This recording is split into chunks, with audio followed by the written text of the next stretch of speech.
La diffusion vient de démarrer. Tous les participants sont en mode écoute seul. Hello everyone, welcome back to the 6th National Report Technical Webinar Series. Thank you for joining us today for the 6th webinar in this series. My name is Marion Marigot. I am the French-speaking technical specialist for the 6th National Report project for UNDP. And today we're going to look at the use of indicators in your 6th National Report. So the CBD COP decision 10.2, which adopted the strategic plan for biodiversity 2011 to 2020, urged parties to develop national targets and integrate them to their NBSAP. The 5 strategic goals and the 2080 biodiversity targets provide a flexible framework to set targets in accordance with national situations, priorities, and capacities. Indicators are a key tool that can be used to monitor, evaluate, and report progress towards these targets at the national and international levels, and therefore are a central piece in the preparation of your 6NR. Today, we're welcoming 2 speakers. Dr. Robert Höft, that most of you surely know, is a Senior Program Management Officer at the Secretariat of the Convention on Biological Diversity. Robert leads the Secretariat's work on monitoring, review, and reporting. He supports party in preparing national reports on the implementation of the convention, as well as analyzing this information, preparing and reviewing documents such as the Global Biodiversity Outlook that uses indicator-based information. Robert is a biologist, and before joining the Secretariat of the CBD, he worked at UNESCO Division of Ecological Science. We will also welcome Philip Bubb. Philip is a Senior Program Officer and Coordinator of the Biodiversity Indicators Partnership at UNEP WCMC. He has 15 years of experience supporting national development of biodiversity indicators. His work centers on developing capacity for countries to produce and use biodiversity indicators and to include management for ecosystem services in their strategies. In the past, he has designed and run projects and workshops involving multiple partners and countries in Africa, Asia, and Latin America. And before joining UNEP WCMC, he led community-based forest conservation work in southern Mexico. So following their presentation, we will have our usual question and answer session where you can ask directly your questions to our speakers. The presentation displayed today is in English, so please note that on Thursday, 21st, from 10 a.m. to 12 p.m. in New York time, we will have this presentation in French, and on Tuesday, 17 July, we will have this in Spanish. Je vais répéter ça en français. La présentation aujourd'hui est uniquement en anglais, mais cette session se tiendra en français jeudi prochain, le 21 juin, de 10h à midi heure de New York. Y en español. La sesión de hoy es solo en inglés y la sesión en español se llevará a cabo el 17 de julio. Back to English, I remind you that there are 2 ways to communicate with us throughout the presentation. You can either virtually raise your hand and I will open your mic so you can directly ask the question to the speakers. And the second thing you can do is to type your question into the chat box and I will read it. I really strongly encourage you to take advantage of this Q&A session and interact with our experts. So we can start now, and Robert, over to you. Thank you very much, Marion, and welcome to you all. Thank you for joining this webinar. Let me first of all tell you what we have in mind for the presentation. It's actually consists of 3 parts, one general part on the use of indicators and the purpose of indicators. Then a second part on the work of the Biodiversity Indicators Partnership, which Philip is going to run us through. And then a third part of concluding what that all means and what we have for the preparation of the 6th National Report. So let me start by, if I can move the screen, I can't.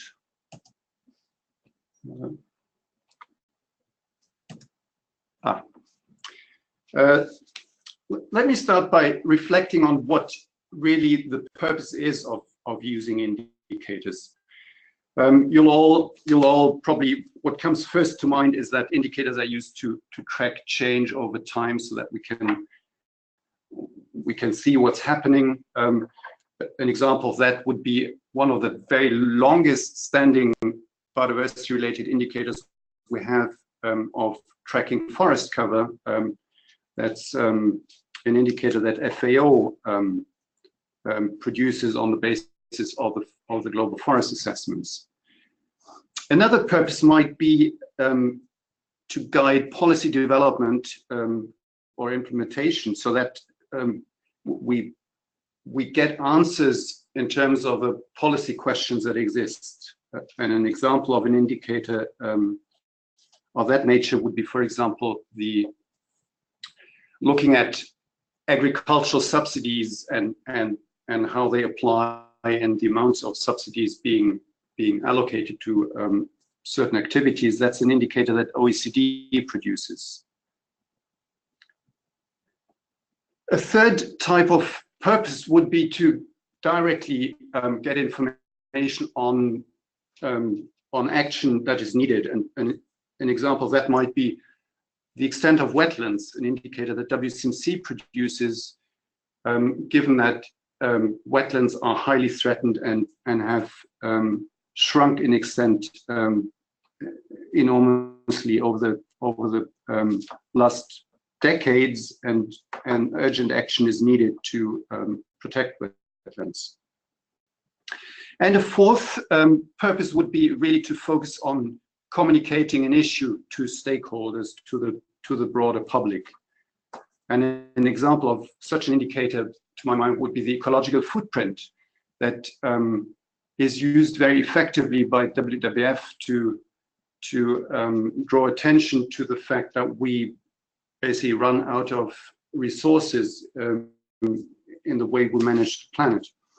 But it doesn't lend itself directly to, it doesn't give us the answers on what kind of action is needed. So it's more about communicating an issue. So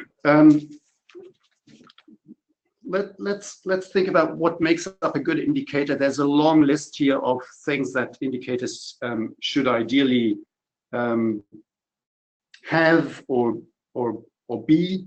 They should be related to biodiversity. That's in our world, of course, and makes sense from a scientific point of view. They should ideally respond to change over time by having a starting baseline, starting year, and then looking at that change and tracking that change. It should naturally be based on data. It should be focused on the issues that we're interested in. It should be easily understandable. It should be relevant, and of course, it should be in use. Now, all those points are good points, but I can tell you there is no indicator, to my knowledge, that fulfills all those criteria. And one message I really want to send through is that we should not be frustrated by trying to find the ideal indicator or develop the ideal indicator, but rather be pragmatic and use what we have and move on that basis. And part of that reason is also that even the best indicator will alone not give us the complete picture of what is needed. It will always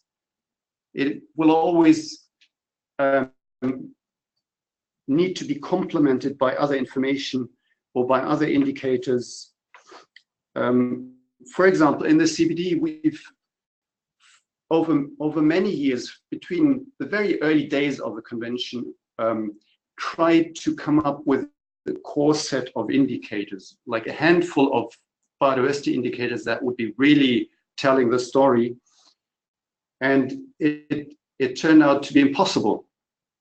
And so since 2002, actually, when the first strategic plan for the convention was agreed, then the tendency was to say, well, let's survey and see what indicators are out there that we can use and that have organizations behind them, and let's work with these, and let's actually list all the indicators we can find, and on that basis make statements. I should also say that even the best indicator doesn't speak for itself. It needs to be explained in context. The specifics of the methodology need to be understood to explain where the limitations, where the caveats of the indicator, and so perhaps my other message is, even if you don't have an indicator, let that not frustrate you, because those countries that have indicators still need experts who will explain and interpret the indicator and explain what it means for the ability to make a statement on progress you're making towards a national target. So really, and you've seen in the CBD, we've come up with a long list of indicators, and that's different from other processes. And these indicators have been used to some extent, you know, really as a collective piece of information. This is a graph from a publication that was prepared ahead of GBO4, the 4th edition of the Global Biodiversity Outlook, and was also presented there, that shows if we have many indicators that focus on pressures, we can plot them and see what the group of indicators tells us. And the same for state indicators, benefit indicators, and response indicators. And really, a single indicator would not have enabled a statement as we have then come up for GBO4, which was to say the state of biodiversity is generally decreasing, it's worsening, and the reason for that is that the pressures keep rising, and as a consequence, the benefits we derive from biodiversity are decreasing, and all that despite the fact that our response actions have increased quite dramatically. So the point of the slide is just to say several indicators can make a point that a single indicator cannot make.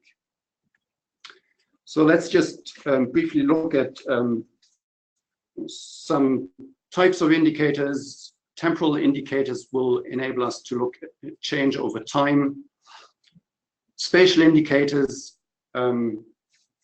are very powerful because we like to look at maps, and they tell us, they give us a status very quickly.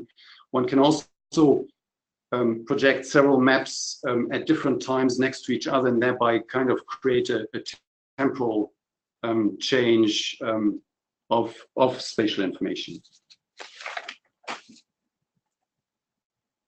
Many of you will have looked at GBO4, in which basically we are using qualitative indicators in the sense of expert statements on the basis of scientific literature, data, indicators, and other information that enables us to indicate what is the extent of progress we're seeing towards the components of the IT biodiversity targets.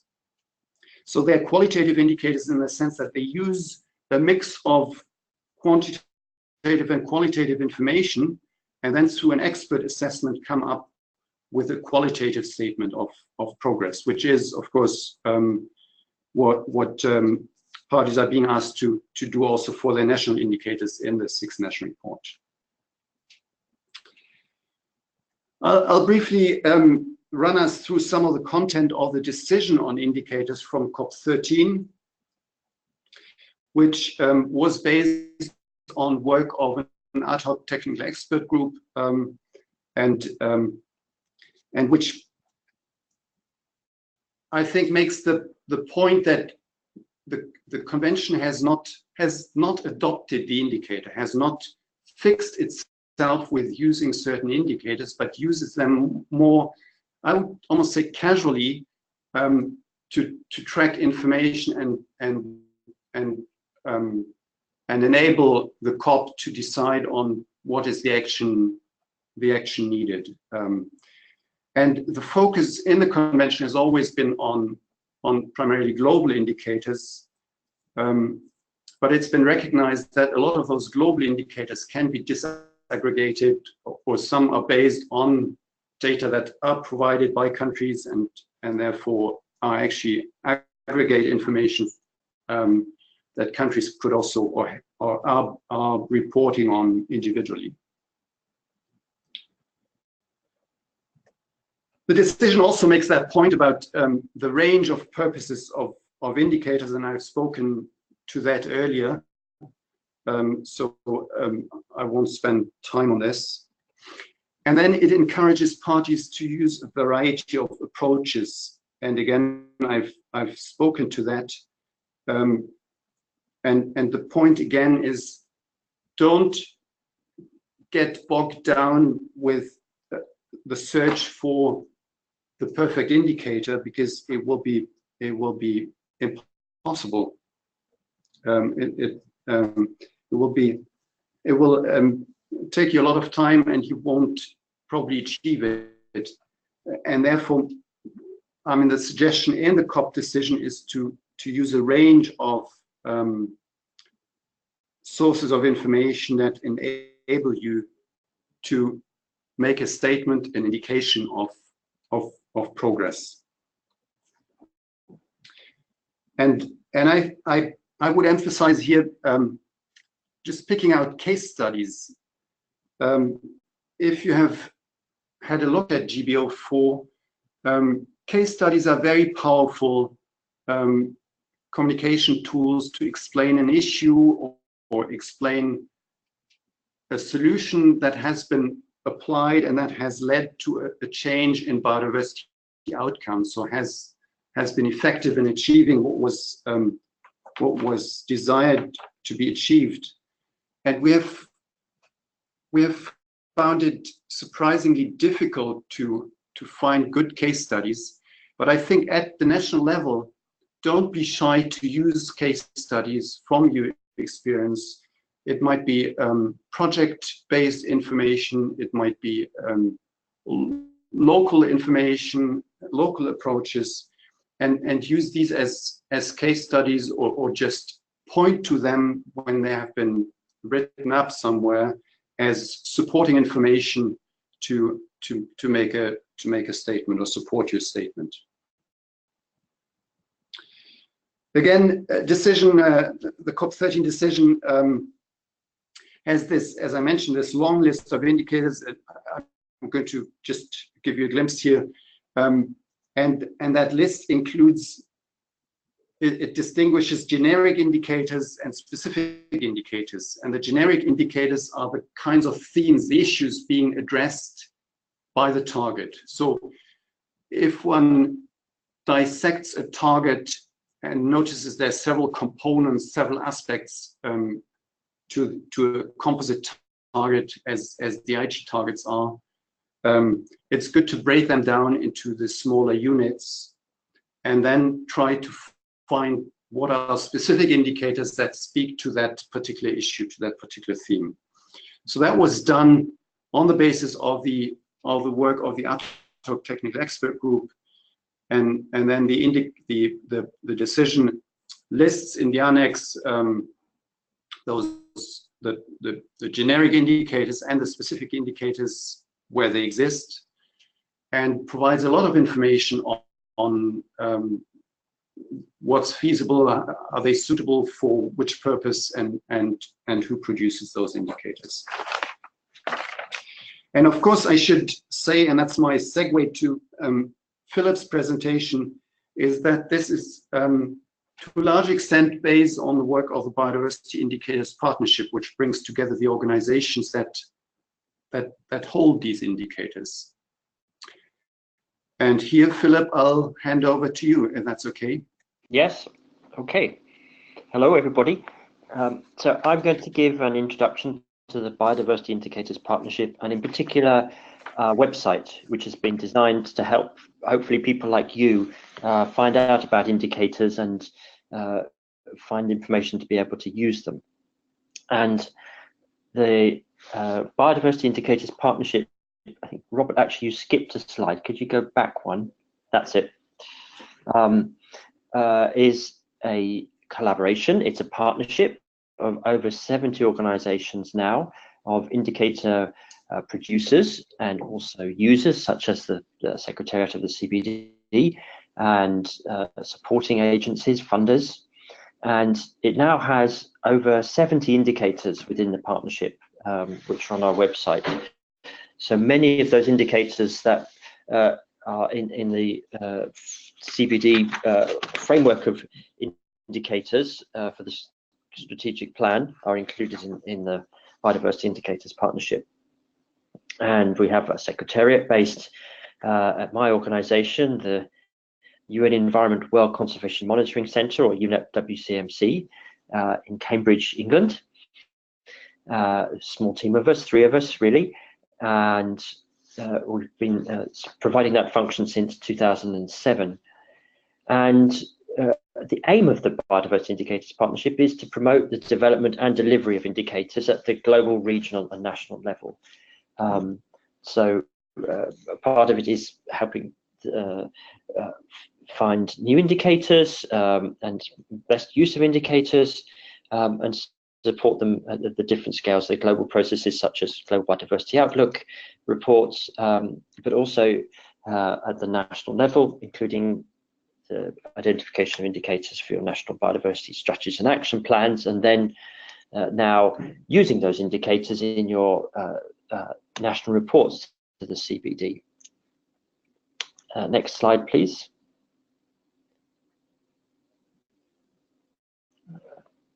Robert, thank you. Yep. So I'm going to give now a few screenshots from the website of the Biodiversity Indicators Partnership.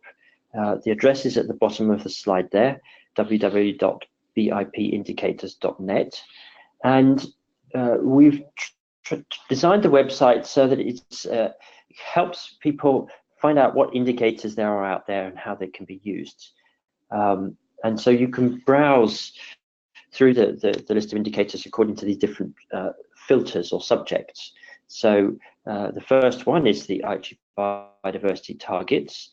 And when you click on that tab, it comes up with a list of targets. And if you click on an icon of a target further down the screen, it shows the list of indicators which are useful for reporting towards the subject of those Aichi targets.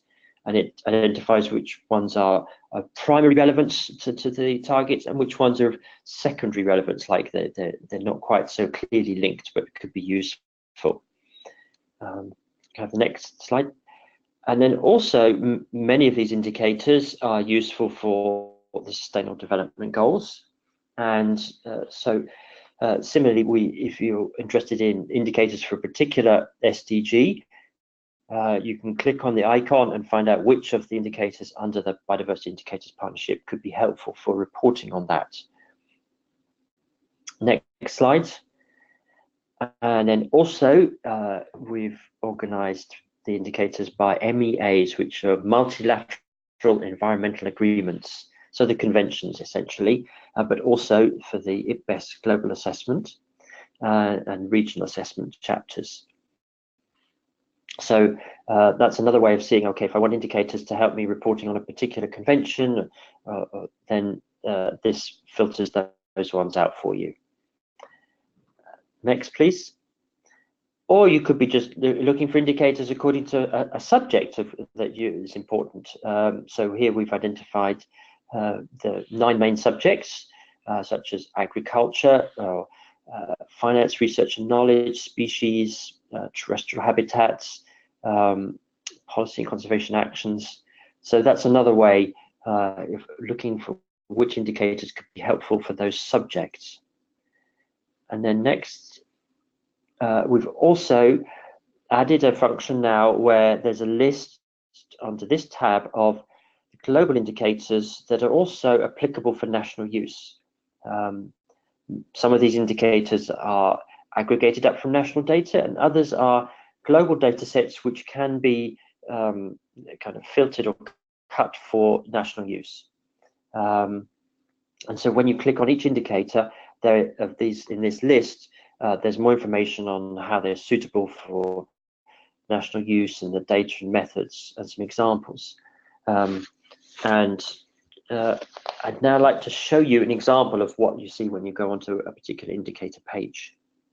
Next slide, please. So the ecological footprint is one of the indicators in the Biodiversity Indicators Partnership. And so for each indicator, there's a description of it, so a summary of what it's for and what it presents. And next slide, please. And then an example of how it's presented as a graph or a diagram. And there are sections on the storyline. What does that mean in terms of, and then the data and methodology, so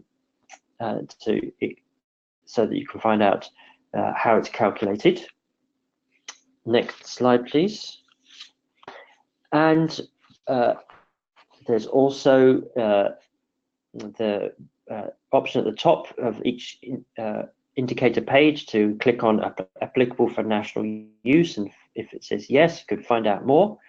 And also there's a contact point, so you can get in touch with the person who is responsible for the indicator and ask them for assistance in using it, and they'd be very happy to do that. And if you click on the section on national use, can I have the next slide? This is the type of information that you see. So more explanation of how it could be applied at the national level, and where you could get data from for that. And so we're hoping that for your 6 national reports that you will be producing indicators that, or using indicators that may have well have been already identified for your national targets and your national biodiversity strategies and action plans.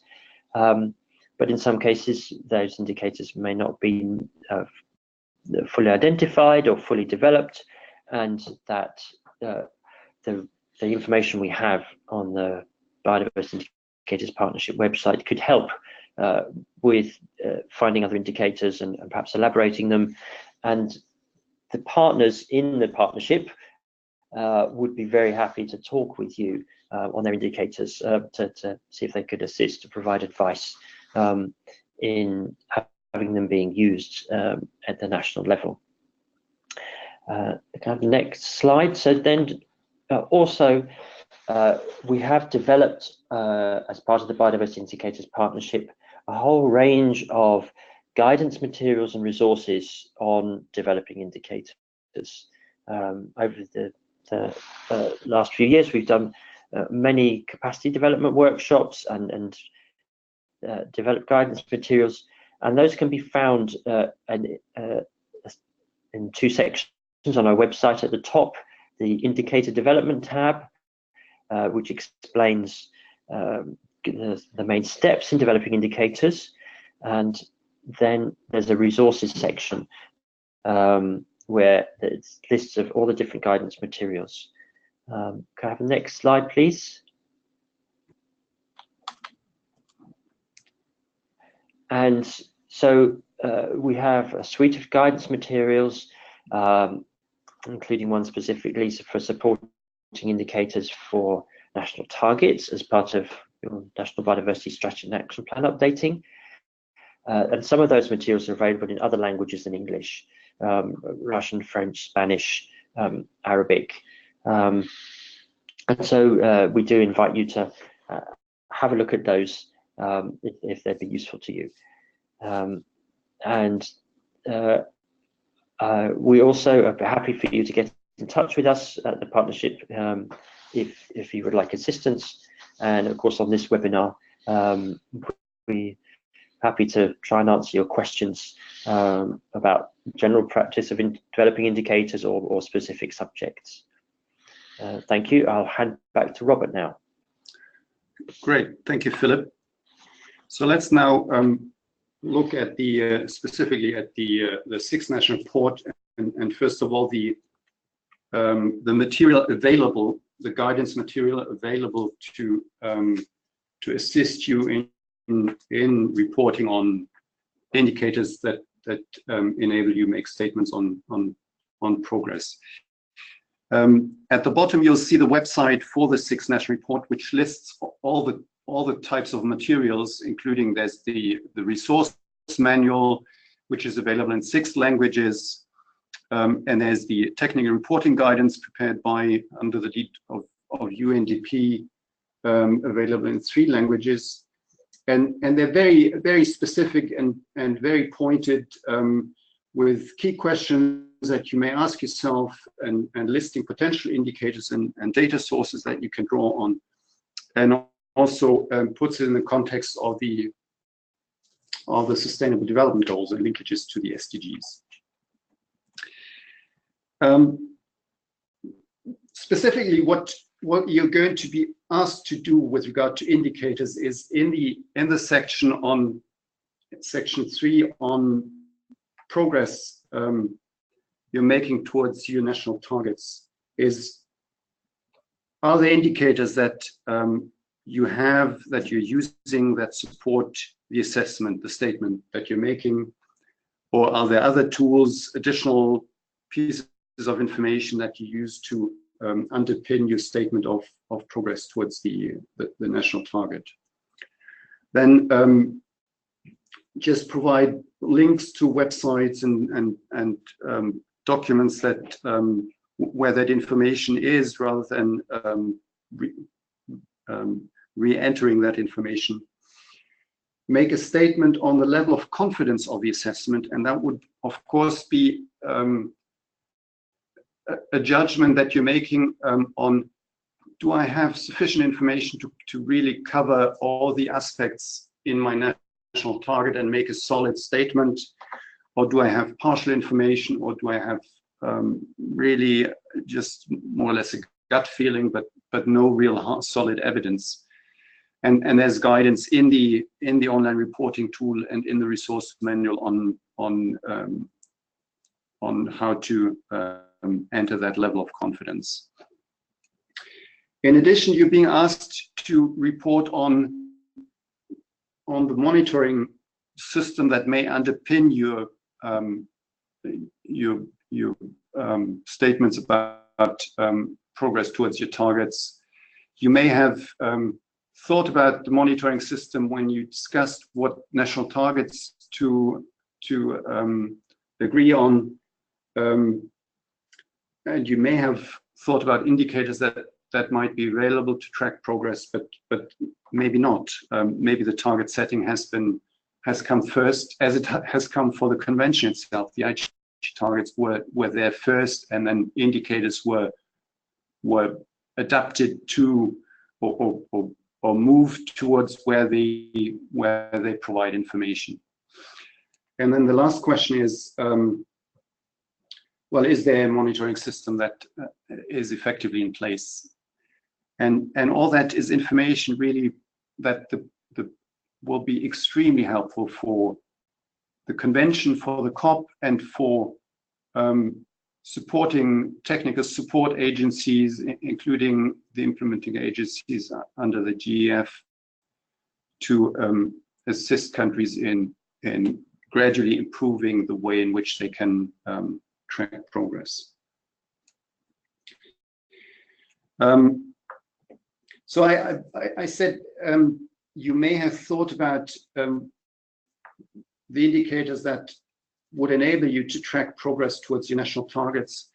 Most of the NBSAPs we have seen don't include that information, and it may be that the NBSAP is a fairly high-level political document, and you have technical information that complements that hasn't been formally submitted, and it may be work in progress. It certainly is work in progress in any case.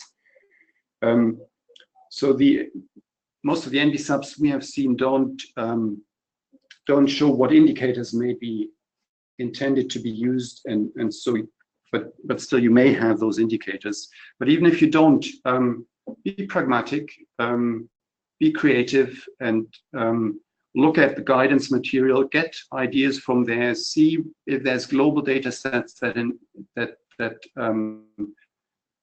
could be disaggregated and that then still have sufficient data coverage and resolution to enable you at your country level to make a statement.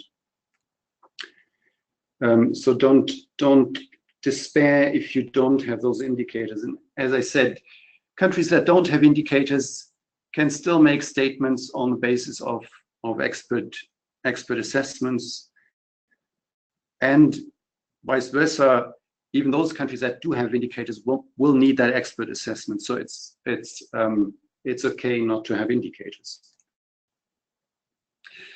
Obviously, I spoke about the Aichi targets being composite targets and not very, in most cases, not very smart targets in the sense of being specific, measurable, time-bound, and all those things. The more your targets at the national level are smart, the easier it is to come up with concrete indicators. And here's some examples of indicators that you know could be used to make a statement of progress towards the targets. But even where the targets are not very smart or are composite or have several elements, you can break those targets down as the ATEC did by looking at target components and then looking at the themes addressed by those target components as generic indicators, and then see which specific indicators exist that fit to those themes or speak to those themes. And so here's a slide on how to go about breaking down information and then coming up with elements that where you might have information. And in fact, one of the longest standing processes on indicators that for sustainable forest management, criterion regional processes for on criterion indicator for sustainable forest management, they do exactly that. They break down the woolly problem of sustainability into, well, from an economic perspective, those are the elements. From a social perspective, those are the elements. From an environment perspective, those are the elements.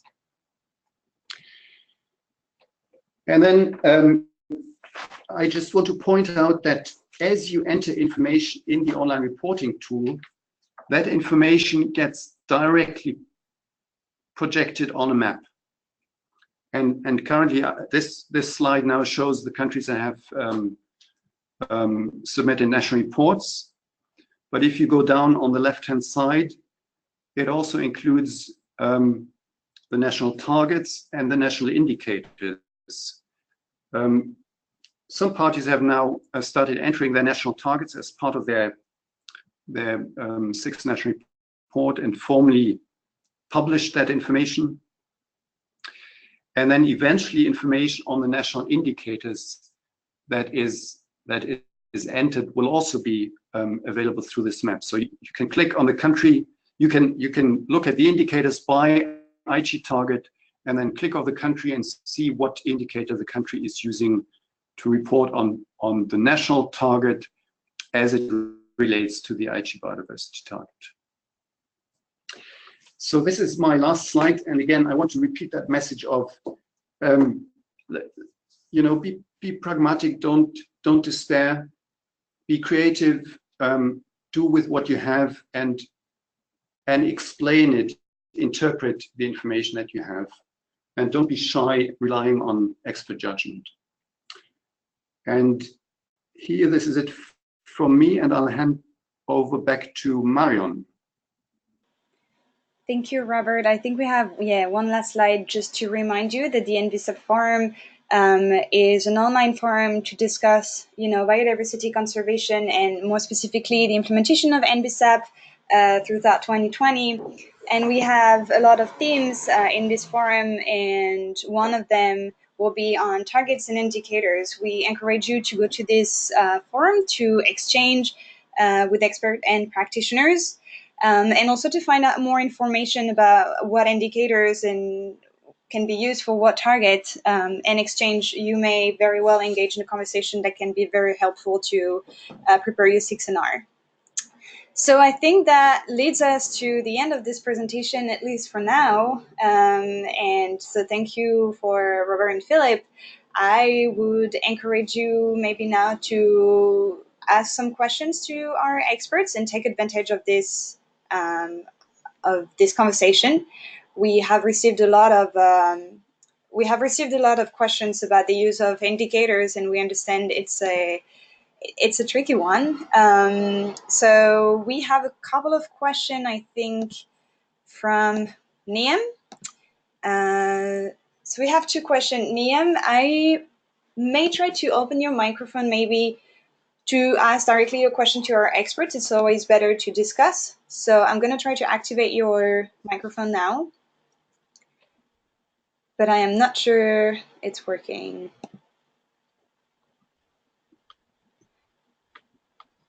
Yeah, I don't think, Niam, your connection is really good. So I'm gonna read your question. So the first question we have is the following: are countries obligated to use all the indicator in each section, or can we only use the one applicable? Maybe we can start by this question. I think Robert can answer that. Yeah, certainly. I mean, the answer is very easy. The indicators in the decision and the indicators in the guidance manual are that they're for guidance, and countries are encouraged to use them in a flexible way. So it's your judgment on which indicator is relevant to your question, to your purpose, to your country, and decide not to use indicators that exist if they're not speaking to the issue that you try to point out. So it's really up to the individual countries to decide what indicators they might use, and they might be indicators that are very different from the ones in the list. We don't know what kind of information you have and what kind of and the targets at national level are different from one country to another. So your indicator or the information that underpins your assessment of progress would be based on what is the issue addressed in the target, and then drawing on the information that you have access to. Great. So again, be very pragmatic in that regard. Yeah, thank you, Robert, and thank you for emphasizing again the flexibility and the fact that it has to be adapted to national context. That's very important, and I think that was one of the most important points we're trying to share throughout all the webinars for every topic. The national context is extremely important. And we have a second question from Niam. Are there specific indicators for NBSAP, or do we use national indicators development for the NBSAP?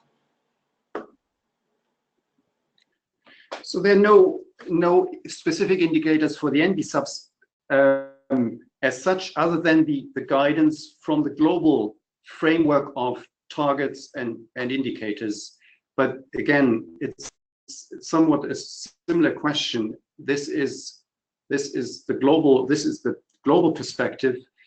In your NBSAP process, you have determined how the Aichi biodiversity target might be relevant to your country, and you have established national targets, and you may have decided on using targets that have information underpinning them, or you may have decided, as we had for the Aichi biodiversity target, to start with the target setting and then worry about the indicators later. And in both cases, in the first case, you would use the indicator that you have aligned with your national target and report on that. And in the second case, you would be creative and look for indicators or other kinds of information that enable you to make a statement on the progress you're making or you're reporting against your national target. Perfect. Thank you very much. And thank you, Niam, for your question. I hope we answered correctly. I see that we have a couple of hands raised. So we have Manal Aziza, who asked a question, and I saw, Manal, you sent it also. You typed your question, but I'm going to open your microphone. I hope you can hear us and ask your question directly. Hello, thank you for this presentation. I would like to ask you, in our NBSAP in Iraq, there is many indicators shown. So for the preparation of 6NR, can we use other indicators? Can we use the global indicators, for example, if it is fit with the national targets? The answer is of course, and I'd encourage you to do so. But of course, it's also a question of your approval process. Your country may have decided on a suite of indicators and felt this should be it, and there should be no flexibility. But we, from the side of the Secretariat, we'd encourage countries to be flexible and creative and use all the indicators that you can possibly find and interpret them, and on that basis make statements of progress towards your national targets. Okay, thank you. Thank you. Thanks a lot for your question. Do you have any other question before I close your mic? Nope, I don't think so. Okay, perfect. We have a question from Mark, who's thank you, Robert and Philip, for this very useful presentation, and asking if the two speakers are available to be contacted in due course with specific question. So I will leave Philip and Robert respond to that, but I just want to say that both of them are extremely busy experts, especially right now with the preparation of SEPSTA in Montreal in a couple of weeks. So if you are in touch, do not expect an answer on the same day, because there are a lot to do right now. But I'll leave Robert and Philip respond to that. Well, I think Marion is trying to protect us here, but I'd really welcome any messages and questions that you may send by email. So please feel free to do so, and we can direct. Sometimes, where we don't have the answers ourselves, we may direct you to other colleagues, experts on the subject area. Hello, yes, I'm Philip here. I would agree. Also, we would be happy to be contacted by email and do our best to respond. I have to say it won't be very quick right now, because I'm going to be away probably for most of the next month. But please do communicate with us anyway, and we would really like to be able to help you have the indicators that you need for your 6 national reports. Thank you to both of you in advance. We have James Williams who has a question. James, I'm opening your microphone. Are you here? Hello, thank you, Marion. Good afternoon, Robert. Good afternoon, Philip. And good afternoon, colleagues. A comment, if I may, and then a question to follow up, please. Firstly, I'd echo what Robert has been saying about being pragmatic. I mean, certainly from a UK perspective, some of our indicators are a more direct measurement than others.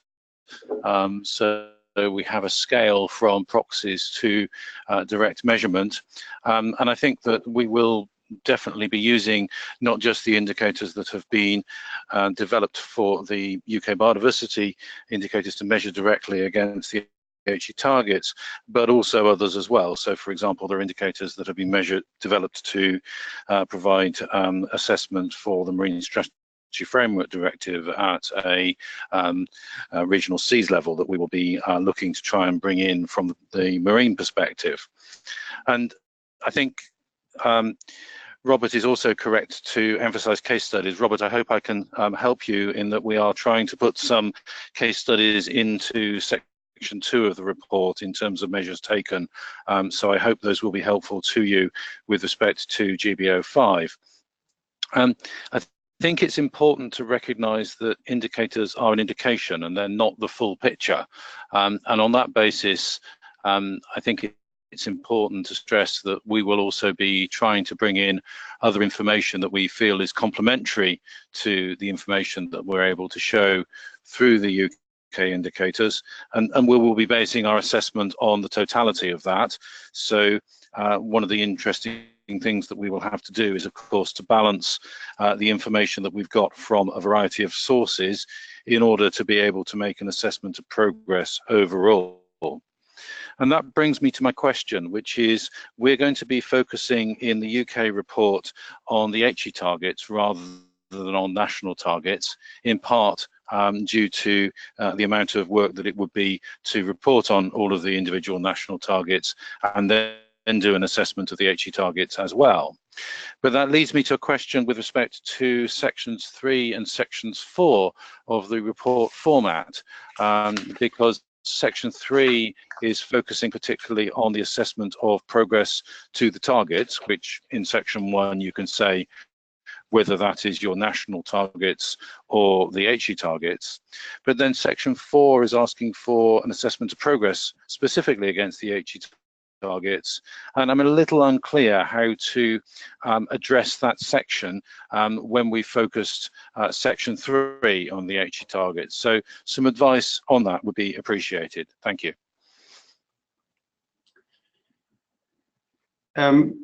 Lijay, I wonder if you want to complement that, but first of all, James, I'd like to thank you for your comment. That's been very helpful.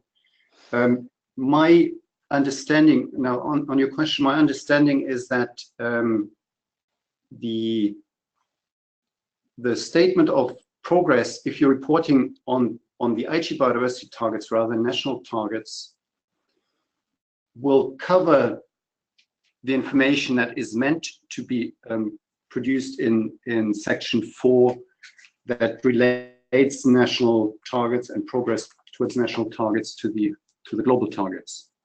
And I believe there's an explanation in the online reporting tool, and possibly even that section does not show up when you have decided and clicked on I'm using the HE biodiversity targets rather than national targets, but that I'm not 100% sure. If Lijay, you want to add to that, here is an opportunity.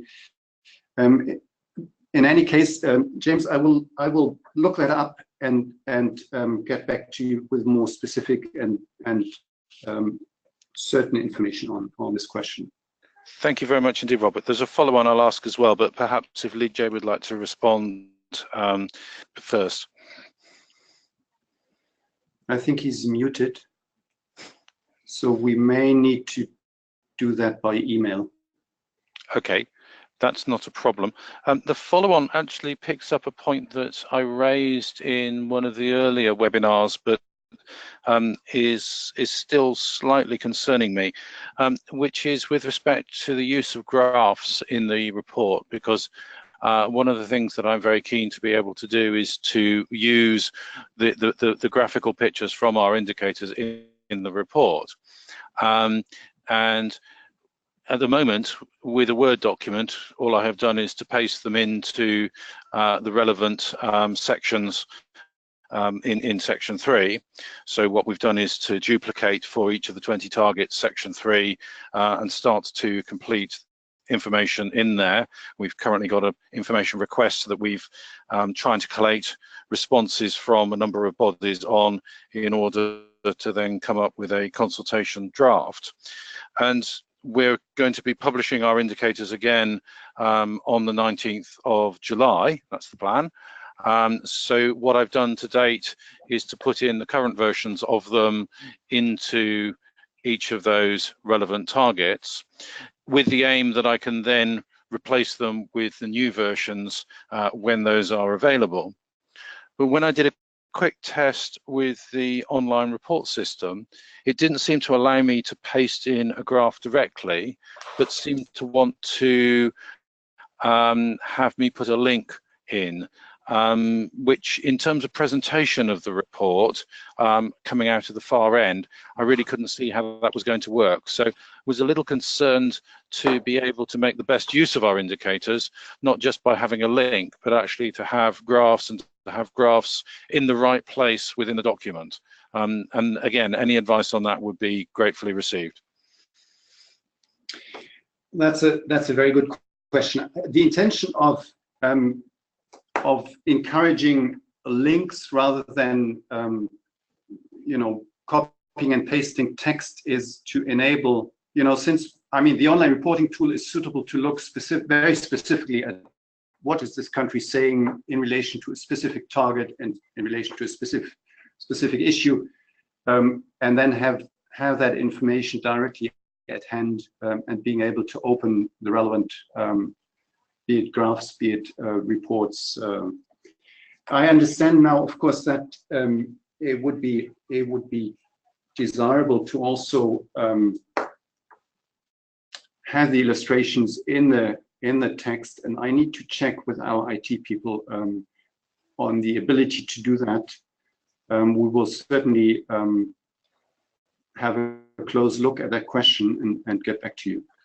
Thank you, Robert. I think if you can, I appreciate it's a extra piece of development, but I think in terms of the reports actually being useful at a national level and the reports hopefully illustrating why parties have made a particular determination in terms of where they feel they are against a particular target, I think they are absolutely integral. And I think it would make the report much more usable if they are immediately visible. No, I fully understand, and I agree with you. Thank you. Okay, thank you very much for all of these questions, and focus on the 6NR. If I remember correctly, James, from the very first, from the very first presentation we had about the online reporting tool, indeed, pictures and graphs will be able to be uploaded, but just as PDF or as picture format, as annexes. So that's what I remember from our first interaction on the online reporting tool. But that's what we said at that point. Yeah. But I wanted to come back to it because I think you understand where I'm coming from in terms of that report being then of value in terms of people being able to see that. If you give something to people that is just very dense text, the honest truth is that they are not going to pay as much attention to it.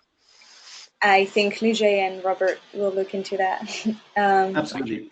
We have had a couple of questions asking if this presentation will be shared, and yeah, I can answer that. Yes, for sure, we'll share that as we do usually via email and on the NBSAP forum, and the recording will be put online later today. We have another question from Lucy, who's asking if the NBSAP is not using indicators, do you have some who have used case studies, and do you have example? So Lucy, I may try to open your microphone, so maybe you can directly ask this question or interact with our speakers. Hi. Can you hear us? Marion. Yes. Yeah. Can you hear me? Perfect. Thank you, Marion, and thank you all the presenters. That was really good.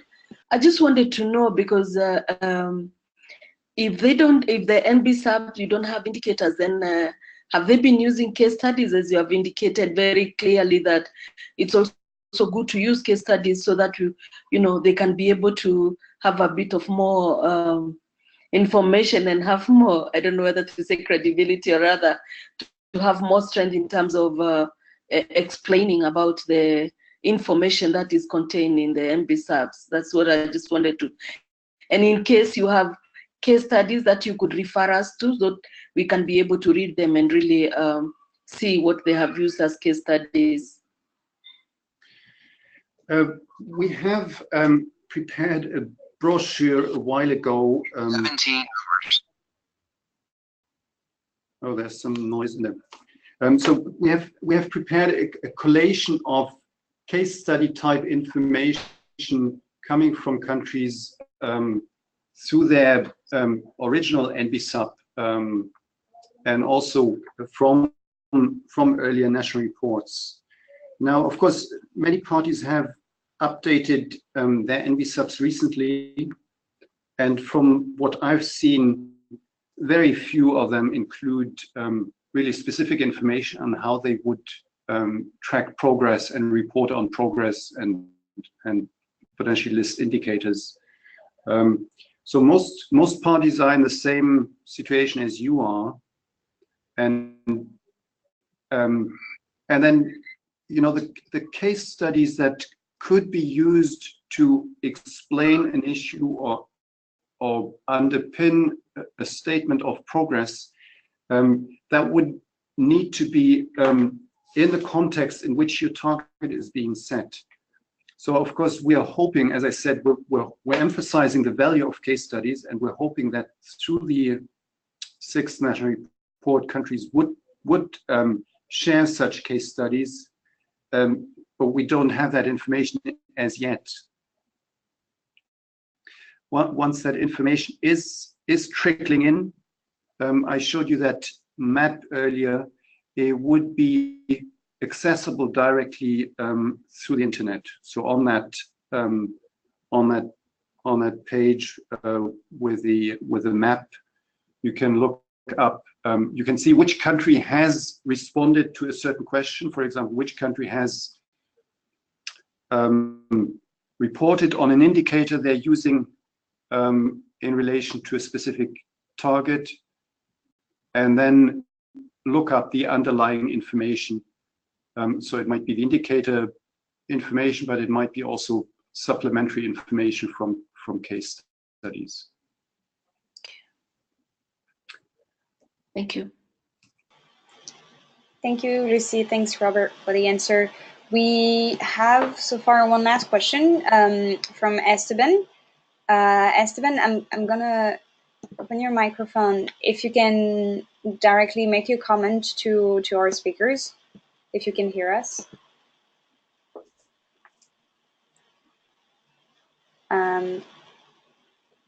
I don't think, Esteban, this is working. Can you speak? Okay, unfortunately, I don't think we hear you. So I'm just gonna read your question. So Esteban wrote the following: thanks, Robert and Philip, for your presentation. Only a comment in relation to the information and indicators linked to Aichi Target 20. There are many countries, near 30, that are implementing the Biofin project, and these countries have a considerable amount of information about financial and economic aspects related to national expenditures on biodiversity and financial gaps to the NBSAP implementation. Maybe it would be useful to look at this data as well. That's actually a good question. So if you, when you get to enter information on Aichi Biodiversity Target 20, you will also receive you will be moved to the financial reporting framework, which exists and which is part of the national report, and which countries are also gradually responding to and updating. And it's true that those countries that are part of the Biofin project are particularly advanced in the reflections and the kind of information they have. So the more detailed information, I would think, might be entered in the national reporting, in the financial reporting framework, and then the statement on progress made towards the overall target might be made on the basis of the specific information that is entered in the financial reporting framework. Okay, thank you, Robert. Esteban, I hope this answers your question. So far, I don't think we have more question. We have a couple of more minutes to take any question. We know we have received at UNDP at least a lot of questions on indicators. So I would really strongly encourage you to take that chance to ask a question directly to our experts. But if not, then I think we can potentially move on. And I will just give maybe Philip and Robert just a minute for concluding comments, if any. Well, I just again repeat my interest to actually receive questions that you may have in light of that presentation. Don't feel shy. This is not something where you know, I mean, the term expert is relative, right? Some people spend a lot of time on an issue, and there's still certain questions that we can't answer. So we're all in that same situation. So don't feel shy to send questions by email, please. And Philip here, yes, I would second that. Please do send us questions, and a kind of concluding comment about producing your 6 national reports and having information in them for reporting on progress towards your targets. If you don't have already identified indicators for your targets, or you're not sure that you're able to have enough data to report on those indicators yet, please don't let that stop you in trying to find other existing information in your country that may be relevant for the subjects of your targets. To consult with other sectors or groups, non-government organizations, academia, maybe to see whether there is other examples even of progress or projects on the subjects of your national targets, which may well be useful to be included in your 6 national report. Thank you. Great. Thank you so much. So this leads us to the end of the webinar session, and I want to thank our 2 speakers, so Robert and Philip, for your time and your guidance on the use of indicators and their inclusion in the 6NR. And as they mentioned, feel free to contact them if you have specific questions, especially regarding the preparation of your 6NR. They kindly answer that they will be available, so do not hesitate. Thank you to all the participants who attended the session. One more time, we're having that session again in French on Thursday, and the Spanish session will be on July 17th. And we will share one more time the PowerPoint presentations in the 3 languages via email and on the NBSAP forum. And the recording of that session will be uploaded by tomorrow on the NBSAP forum YouTube channel. And I also kindly remind you that if you would like to focus on a specific topic for upcoming webinar sessions, feel free to send an email to the 6NR Global Management Team, Christina Soppels, Martin Cadena, or myself. And we look forward to continued collaboration in the preparation of the 6NR. Thank you again, and I wish you to have a good day. And I just see there is a question from Akim. The French session on Thursday is from 10 a.m. to 12 p.m. New York time. So make sure that you know on what's the time on your time zone. Thank you, everyone, and have a good day. This concludes the webinar.